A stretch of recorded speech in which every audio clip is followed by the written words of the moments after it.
And we're in a teaching chapter called Life Together, and we're exploring, we kicked it off last week, and we're exploring more of that, of what that looks for us today. And I want to unpack the power of community.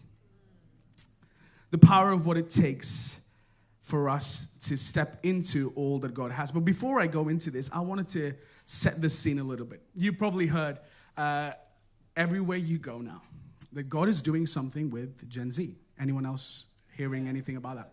Okay, a few of us in the room. Quiet revival.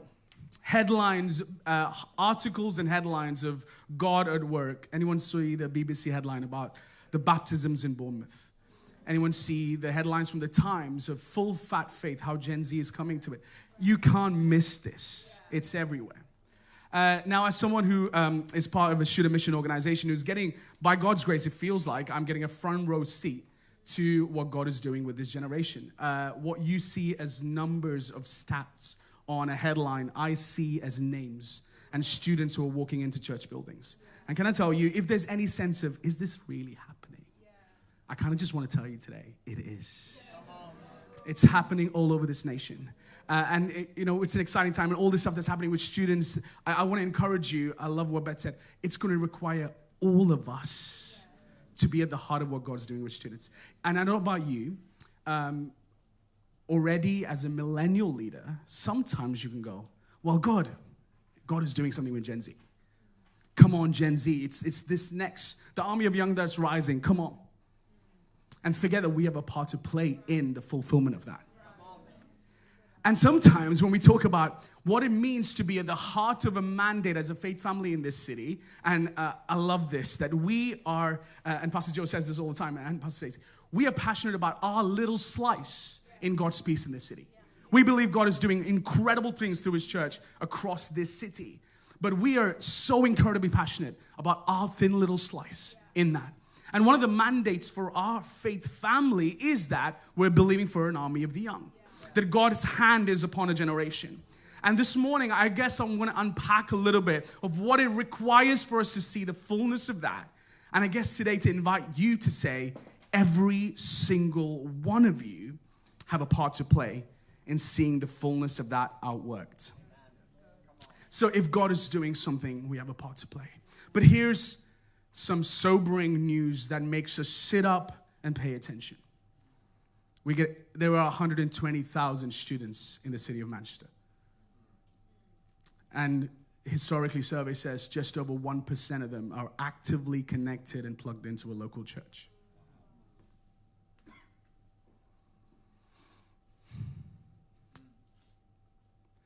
In the first 6 weeks of an academic year, if a student doesn't find a church family to be connected with, it's highly likely for the first year they will not be part of a faith family.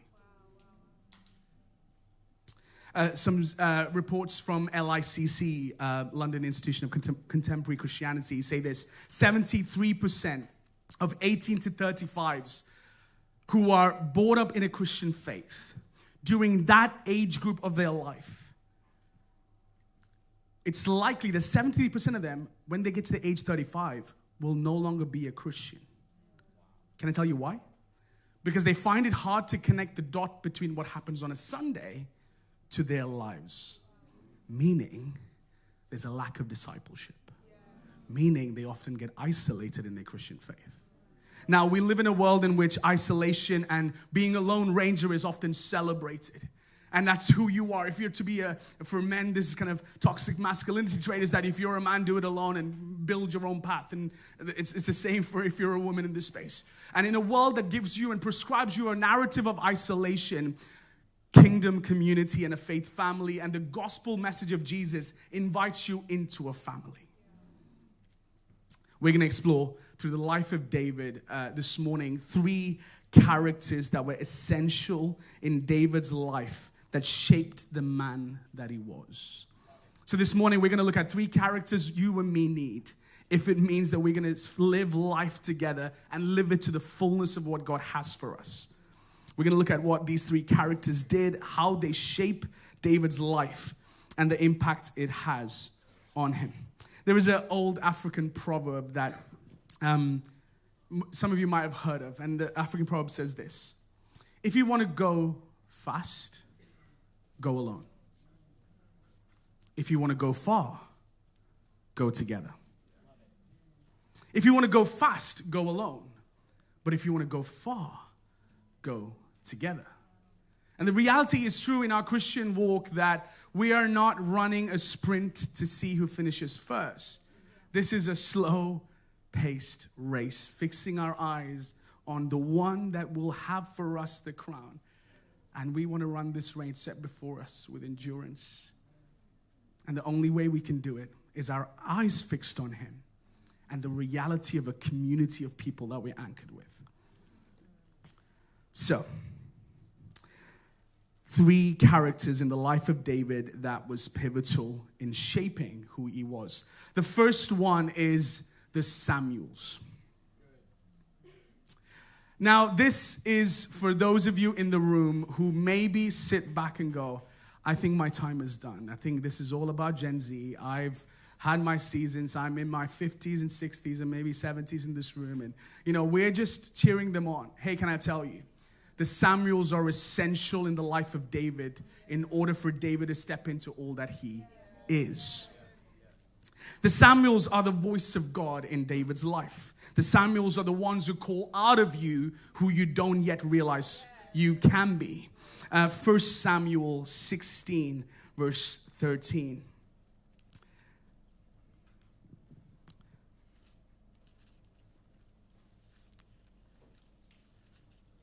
First Samuel 16, verse 13 says this. So Samuel took the horn of oil and anointed him in the presence of his brothers. And from that day on, the Spirit of the Lord came powerfully upon David. Now, if you know the story, you're familiar with it. If you don't, there was a moment in the history of Israel where God is now changing tact. The people have chosen Saul. God has anointed Saul to be king, and the king is in place, but God has seen that Saul's gaze is turned away from him and his heart's moved. So God is looking to anoint his king. And the prophet of the time, Samuel, comes and is listening to the Lord. And you know this, but if you don't, the 7 sons of Jesse come and stand. And each time Samuel sees the outward appearance of the person in front and thinks, well, this might be it. And yet he realizes this isn't what God is saying. And we get to David. And this is the moment in which David is anointed to be the king. Samuel's call out of us who we are. Samuel call out of us who we are even when we don't realize who we can be. David's a shepherd boy, in the wilderness looking after sheep. In his patch, doing his life happily, singing hymns to the Lord in the wilderness. But yet, in front of Samuel, in front of the presence of his brothers, Samuel calls out of David who God is calling him to be. Can I tell you this morning, we need Samuels in our life. We need fathers and mothers who, without agenda, let me say that, without agenda, without benefiting them, will bless you and call out of you who God calls you to be. Now, let me say this. Someone who's brought up in an Indian church, I'm used to having lots of uncles and aunties who want to bless you and call out of you and champion you. And also, if I'm being really honest, then this is my upbringing and my narrative. There have been times when I've seen some people bless me and call out of me who I am for the benefit of them.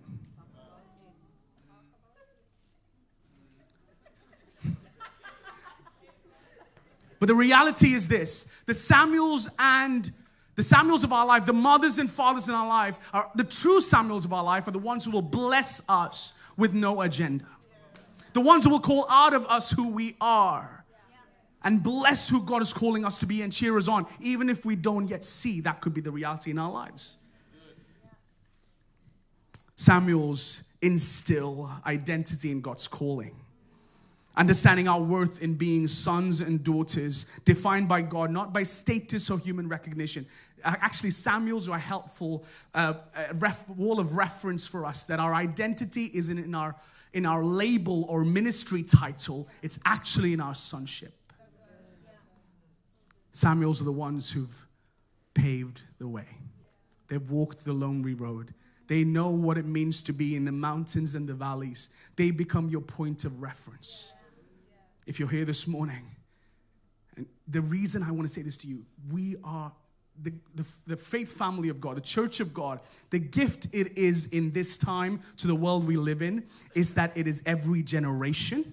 It's that it's every nation, tribe, and tongue united under one thing, the head that is Christ, and we are the body. Can I tell you, this is a radical message in this world?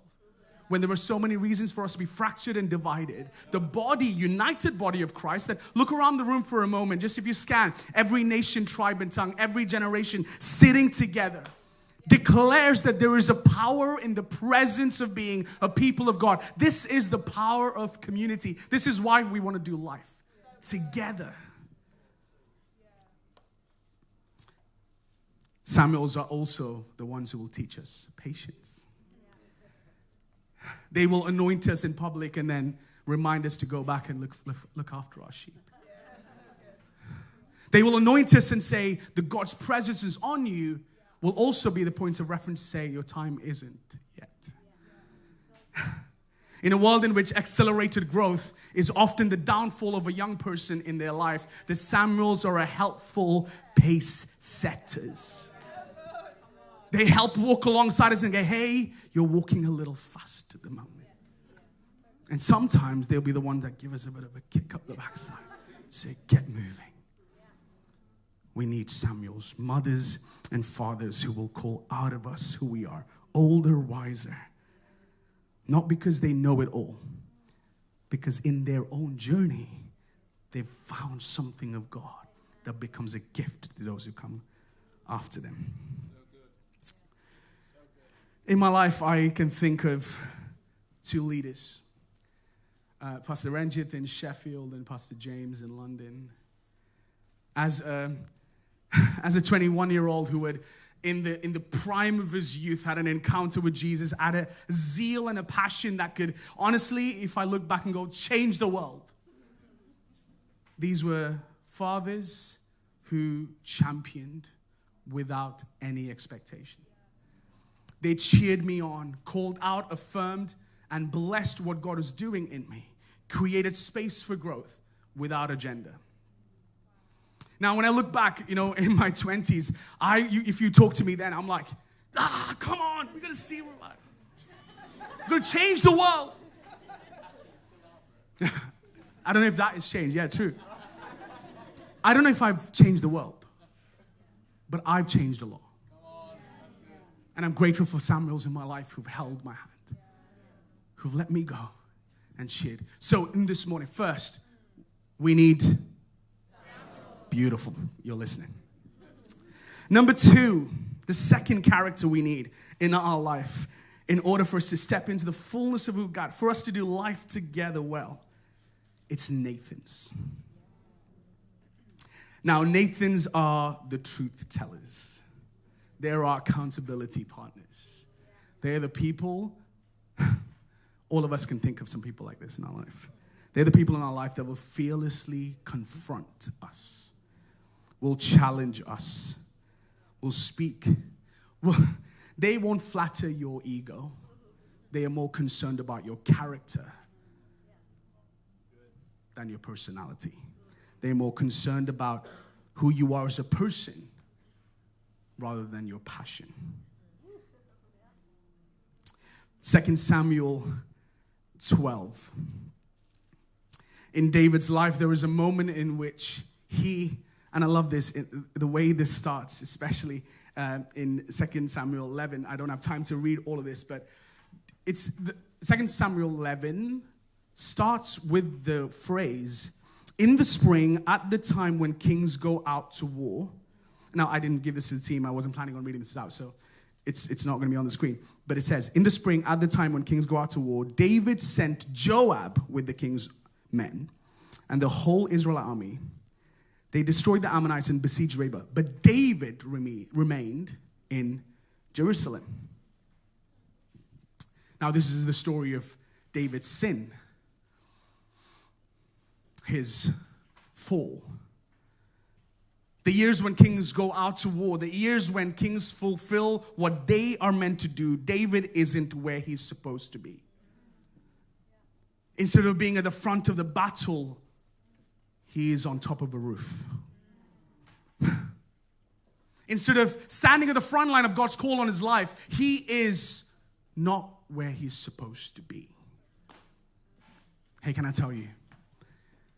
When we're not where we're supposed to be, we end up falling away. We end up falling into things that we're not supposed to be doing. When we are occupied with the call of God in our life and being in the place that he has, because of the power of community, it's not that temptations won't come. It's that we have community to hold us together to be accountable. But sin happens. We spoke about this last week as Ian unpacked some of this. It happens in isolation. Shame comes and it keeps us there. What helps us break out of that is accountability.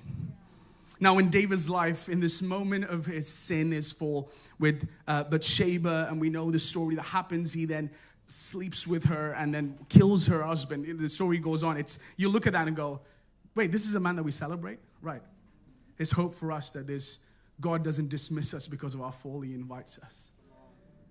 And as we've taken communion, it's an invitation that we're not qualified. His grace invites us to be family. So 2 Samuel 12, Nathan meets David. Nathan comes and sits with David, and Nathan has only one agenda: to bring correction to David's life. And 2 Samuel 12:7 says this. Then Nathan said to David, "You are the man. This is what the Lord God of Israel says. I anointed you king over Israel, and I delivered you from the land of Saul. I gave you your master's house and your master's wives. I gave you all. If all this had been too little, I would have given you more. Why did you despise the word of the Lord by doing what is evil in his sight?" And it goes on to tell him what he did. The second character is we need Nathans in her life. In a world in which it's better to have people who affirm you around you, it is essential for us to do life together well, for someone to look at us in our eyes and say, "You are the man." For someone to look at us and say, "You have fallen short." For someone from a place of love to say, "There is more for you than this." Nathan fearlessly confronts David over his sin. He didn't flatter David's ego. He fought for David's soul. Nathans help prune our character. If Samuel's call out of us our calling, then Nathans are the voices that sharpen our character. Proverbs 27:17, a familiar passage for us, says, "As iron sharpens iron, so one person sharpens another." We need people in our life who will challenge with love, who will bring correction for the sake of our character. Nathans are the one who will instill in us this idea of humility and repentance.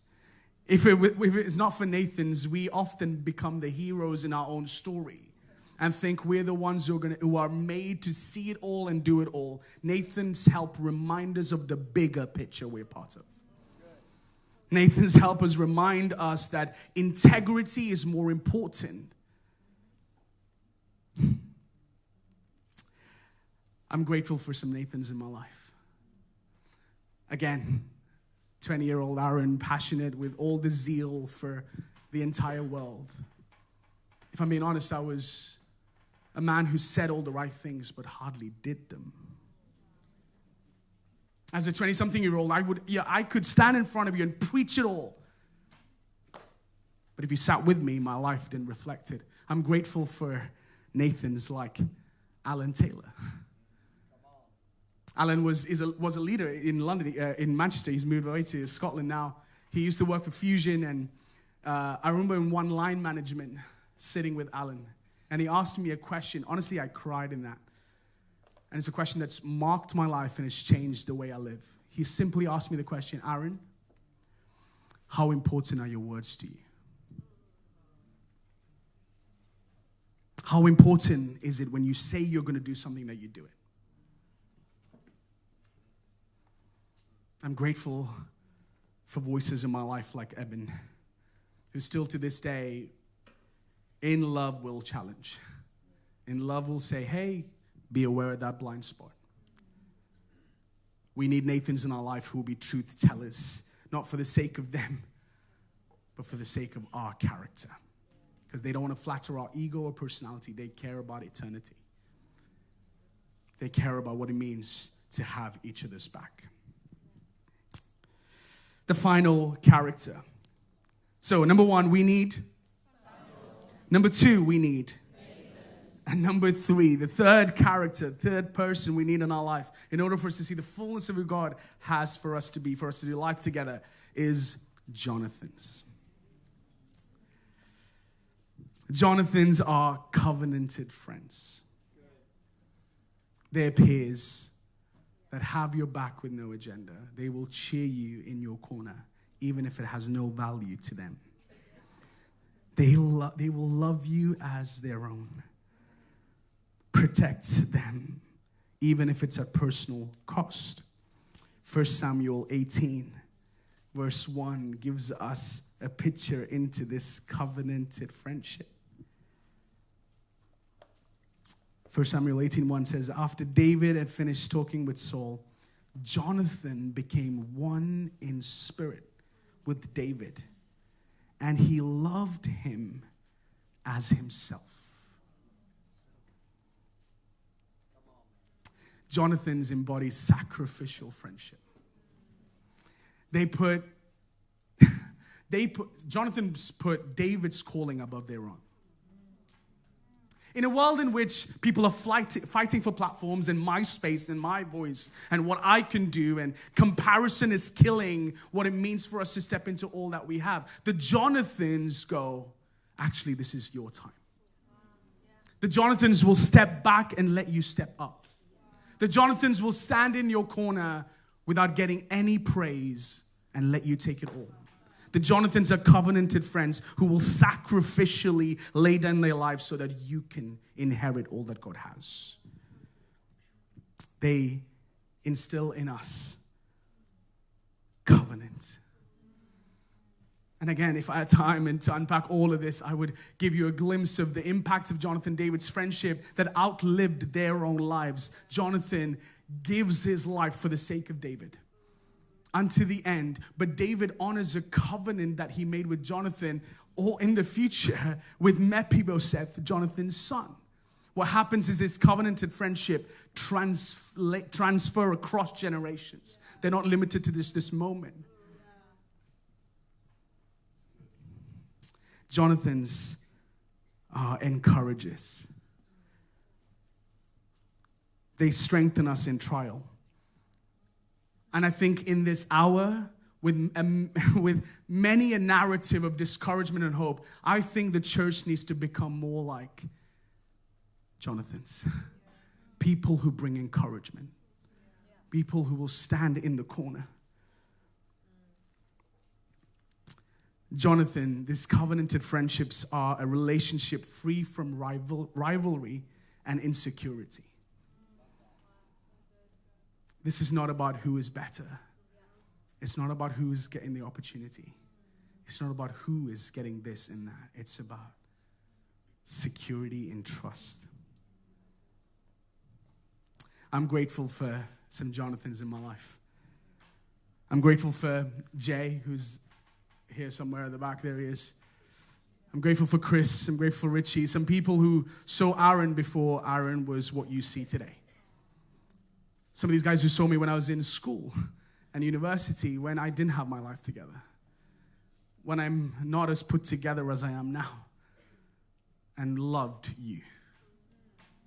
We'll cheer you. We'll partner with you. Some of these guys, I'm grateful. Again, Chris, like Jay in this church, these are guys who actually, before I even realized I'm going to leave uni and step into ministry, were the ones in my corner championing me while I was someone trying to figure out who I was. and faithfully for decades now championing me when I'm stepping into the fullness of who God has for me now. These guys haven't just encouraged, they've sown into my life. Chris, who is one of my best friends, lives in the States. I've known him since 2003.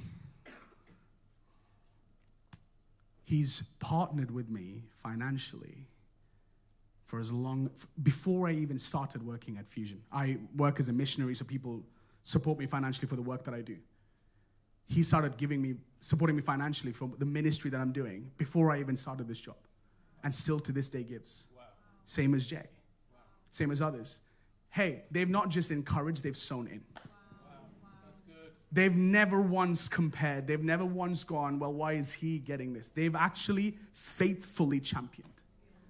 And they're my biggest cheerleaders. They're the ones who champion so proudly. Hey, what am I telling you? We need covenanted Jonathans in our lives. Those who will have our back without agenda.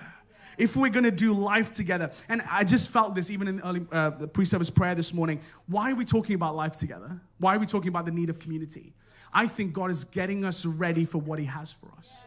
In order for us to facilitate the fullness of what God has for us as Ramp, God is saying we've got to build in an infrastructure of community. That means people will have relationships. That means we can steward the fullness of what God has. When the move of God has crumbled in the hands of man, is because we became isolated. And God is saying that we are needed to be covenanted, committed people of community. So, hey, can I tell you, whatever season of life you're in, whatever age demographic you fall under, we all need each other. The young to the oldest, we are in need of one another. This isn't one generation siloed off in a corner to say, well, hopefully they can all have each other's back. Gen Z cannot see the fullness of what it has if it is not for some millennial brothers and sisters. Gen Z cannot see the fullness of who they have if it isn't for some Gen X uncles and aunties, mothers and fathers. And maybe some boomers are here. We need you too. And the story that God is writing in this nation, the headlines that we see, hey, can I tell you, we can sit here and spectate it away if we don't realize it requires me too. Hey, because I've been in church long enough and I'm a pastor's kid and I've sat front row when we've said revival is here. I've heard it too much. When we've named it, celebrated it, but we've sat back and spectated it away. That's good. The need for us to do life together is this, regardless of what age you are in this room. Number one, we need Samuels, fathers and mothers who will stand and champion. We need Nathans who will tell us the truth so that we can become more like Jesus. That we will not be caught up in sin and cycles of shame. We can actually walk in freedom that Jesus has. And we need Jonathans who will be covenanted friends, who will have our back, not just for moments, but for life. The need for us to do life together is more than just a momentary response. Tim Keller says this when he's talking about community. He says, we need community in order to grow. You can't live the Christian life without a band of Christian friends, without a family of believers in which you find a place. If you're a student, this is your first time, can I tell you, whether it's this church or any faith family in this city, find your place. Find your place. Find a people you're covenanted with in your generation. For the sake of following Jesus, have some peers you'll be covenanted with and who will hold you accountable. Have some Nathans who will be accountability partners with whom you confess sin, like David did with Nathan. The ones who will tell you and challenge you and love you through your mistakes, who will not ostracize you, but actually love you through brokenness. And can I tell you this? And again, Ian was alluding to this yesterday, especially when it comes to this Nathan thing in our life. The Nathans are the most important. Can I tell you why? Because sometimes we want, the Samuels are good because they affirm calling. The Jonathans are good because they celebrate us as friends. But the Nathans are important because if it is not for the Nathans, We could know who we're called to be. We'll have some people to outwork it with, but our character will not be changed. And can I tell you this? I remember hearing this and it actually marked my life. The best time to confess sin is to confess temptation. If you confess temptation, you don't have to confess sin. Honestly, blew my mind. So wait, if I confess temptation, I don't have to confess sin. All my life I've gone too far. And now I'm going to go, how do I even open up this conversation? But actually, when I confess it, when it's just a seed in my head, when it's a lie of the enemy whispering in my mind, and I turn to my Nathan and go, hey, can I tell you I've got this thought that is taking me captive?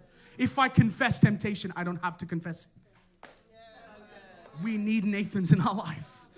God is building a family of believers in this city, in this time, in this house, who will be committed to one another, covenanted together, pursuing the presence of God for the sake of what He is doing in this city. And I want to finish the same way I started. We are passionate about our slice of what God is doing in this city. And we will give everything for the sake of it. We will give unashamedly, unapologetically, without anything left to hold back in reserve. We're going to give it everything. And if that's the case, every single one of you have a part to play. I'm going to invite the band to come up. And this morning, if we're to be a people who do life together, like we just learned in the life of David, these three characters help anchor us in faith, in life. And I'm going to read one scripture, and I'm going to finish with this. Ecclesiastes 4:12 says, a cord of 3 strands is not quickly broken. And sometimes often you might have heard that being referenced in marriage, in a wedding relationship between a husband and wife. And I think it's true in that context, but I also think it's true in the context of relationship and community. Where the enemy's lies will have you siloed. And I just feel the Holy Spirit just prompting me to say this. If you're here in this room and you've been hurt and let down and disappointed by some of these voices in your life, you've put some Samuels in and they've let you down. You had some Nathans and you know what? Instead of championing and correcting you, they hurt you.